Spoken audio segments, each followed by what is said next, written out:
예, 다음 강연자는 진정한 이 시대의 양심이고 행동하는 지성입니다. 김동길 박사님을 여러분께 소개하겠습니다.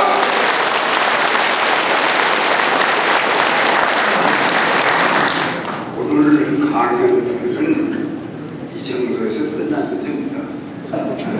더 뭐 한다는 건 별 의미가 없는 거고, 그러나 또 서울에 여기까지 와서 한마디도 안 하고 간다 그러면 뭐라고 그럴 사람들이 많잖아요. 그래서 그저 몇 마디만 하겠습니다. 몇 마디만. 지루하지는 않도록 두 분이 다 충분히 이 시대가 어떻다는 것과 우리가 어떻게 살아야 하겠다는 걸 분명히 얘기했으니까 나는 또 말할 건 없지만 오늘이 9.28에서 59년 전에 9.28에 대한 경험이 있으니까 사실은 6.25가 터지고 그해 많은 사람들이 피난을 가고 고생하고 그랬습니다.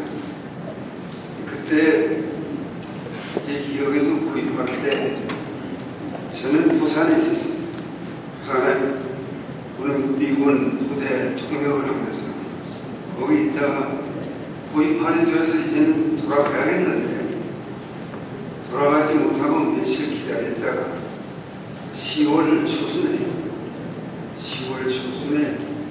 경찰 경비정을 얻어 타고 그 민간인을 몇 사람 들어줘서 그걸 타고 뭐 한 5톤인가 되면 조금 안 되니까 똑딱똑딱 하면 가는데 그때만 해도 우리 서해안에 이 인민군이 다 점령하고 있기 때문에 아주 위험하게 짝이 없어서 이 해변 가까이는 못 가고 그만큼 해서 이제 인천을 향해서 갑니다.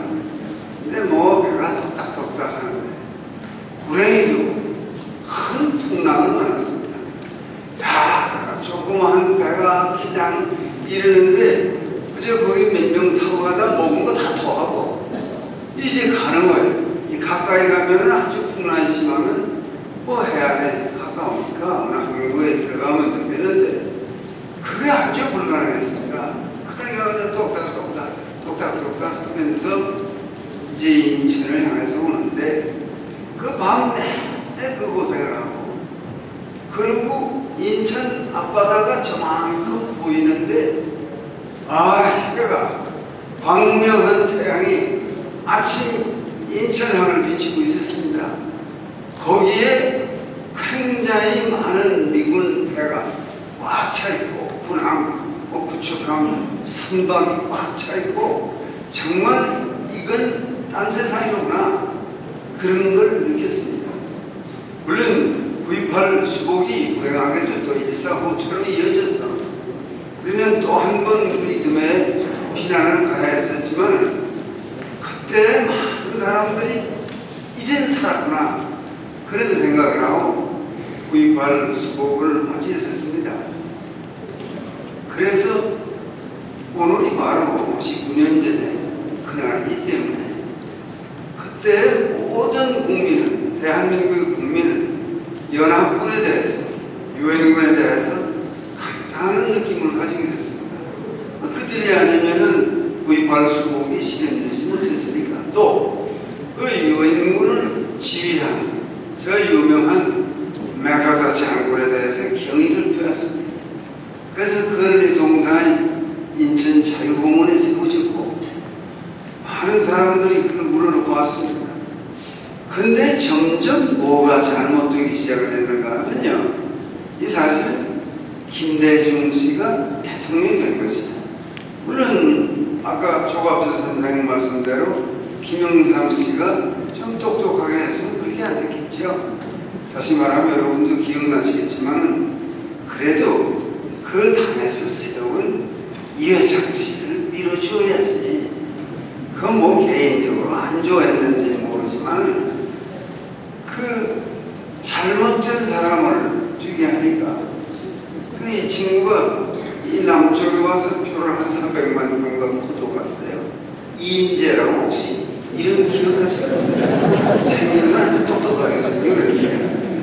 이 친구를 딱 내보내가지고 말은 나가지 말랬는데 그자가 내 말 안 듣고 나갔다. 그건 건성 김영삼 대통령이 하는 말 같지 사실은 개인적으로 기분이 안 좋으니까 또 요새 이해창 씨가 노는 걸 보면은 기분이 안 좋아서 이유도 있겠다. 그렇게 느껴지는 면도 있어요. 그러나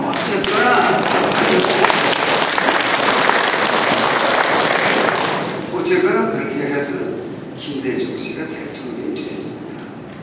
근데 또 그 일을 지지한 사람은 누구야? 그러면 또 김종필 씨라고 이름 기억하실 거예요. 정민이 있었으니까. 그리고 그이가 중앙정보부의 초대 중앙정보부장이었습니다. 그만하면 굉장히 사상이 확고한 사람이었을 거 아닙니까? 중앙정보부의 첫째 하는 일은 사상을 바로잡는 거예요. 사상이 삐딱한 놈들이 있으면 그 전부 조사했고 잡아갔고 그러던 일을 하던 사람이 어떻게 갑자기 말이야. 갑자기 이 김대중 씨를 지지하게 돼서 두 당이 합해서 공동정부를 한다 하는데 이도없지 않더라고요. 근데 어쨌건 그런 주장을 했습니다.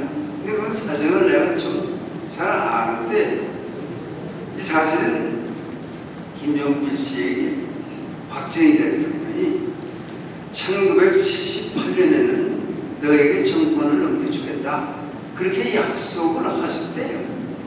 근데 막상 그때가 되니까 안 한단 말이에요. 78년에 그때가 마지막 기회죠. 근데 사실 그게 필요합니다. 그 다음엔 내 차례다. 근데 이런 걸 해야 이게 안전해진단 말이에요. 나는 이승만 대통령께서 훌륭하신 어른이었지만 그러나 무엇이 잘못됐는가 하면은 그 이기붕, 북마리아 두 분도 다 좋은 분들입니다. 그렇지만 국가를 걸머지고 나갈 만한 인물은 아니라고 나는 개인적으로 사주에서 잘 아는데 그런데 글쎄 그 두 분을 많이 믿고 그렇게 하셨겠죠. 만일에 이승만 대통령이 신익히 조병옥을 불러다 놓고 내가 죽으면 자기들이 해야 돼 이렇게 해서 가까이 했다면 3.15 부정선거가 필요 없었지 않았을까? 왜? 그 밑에 있는 놈들이 실력이 없으니까 이제 우리가 이렇게 해서는 당선이 안 되면 우리도 다 밀려나는 거 아닌가? 그런 취지에서 부정선거를 한 거 아니겠습니까? 그래 이 대통령께서 용감하게 국민이 원한다면 내가 물러나지 이러고 물러나서 피 흘리는 일은 그걸로 끝났고 그 다음에 장명희 씨가 나오고 뭐 이런 역사가 된 것은 여러분 기억하시지만 그러니까 만일에 박정희 대통령도 그래 혁명 출신이니까 내가 끝나면 당신이 해야 돼 그랬으면 사실 78년에 좀 넘겨주었으면 좋은데 김종필 씨 자신이 하는 말이 대구 사람들이 그 자기가 노골적으로 해요. 절대 그거 안 된다. 이래서 자기를 못해주겠다. 그 사실인지 뭔지는 모르겠지만 그런 얘기는 하더라고요. 그래서 혹시 그의 가슴 속에 무슨 이 백제 사람으로서의 원한이 있었는가? 백제 사람으로 그이도 뭐 부여 사람이니까 방울성 넘어 사자수본이 흐르는 붉은 돛에 낙화음을 감도네 옛 꿈은 바람결에 살랑거리고 고난사 정은 날에 물새만 온다 물어보자 삼천국명 간 건 어디냐 물어보자 삼천국명 큰 곳이 어디냐 아마 거기 있어서 그런 생각을 했을지 모르죠. 삼천국명가 그런 생각 때문에 그랬는지 이거 마음이 돌았더라고요. 그래서 그하고 손을 잡았습니다. 이게 큰일 나겠구나. 김대중 씨가 그해 선거 유세하면서 대통령 후보가 됐으니까 김종필 씨는 뭐 안 될 거니까 양보하고 공동정부를 세운다 그런 말로 두 사람이 협력을 하게 돼서 이제 유세를 하면서 김대중 씨가 유세 중에 이런 한마디를 했습니다. 내가 김종필 씨와 손을 잡았으니 내 사상 이념의 검증 끝난 거 아닙니까? 그렇게 말했습니다. 그 얼마나 그 사람의 마음속에 내 사상과 내 이념은 의심을 받으니까 국민이 나한테 표를 찍어줄 리가 있나? 그런 생각을 했으니까 그 말이 저절로 나왔을 거 아닙니까? 나 이제는 끝난 겁니다. 김종필 씨가 2년 동안 국무총리를 하다가 그 정권 하에서 다 밀려났습니다. 밀려나서 저 하시모토라는 이의 고향에 가서 오카야마인가 거기서 한 2주일 있다가 다시 왔습니다. 와서 옛날에 친분이 있으니까 김 교수 점심장에 잠깐 합시다. 그래서 저 조선호텔에 그 나이트 게이트라는 데서 두 사람이 앉아서 점심을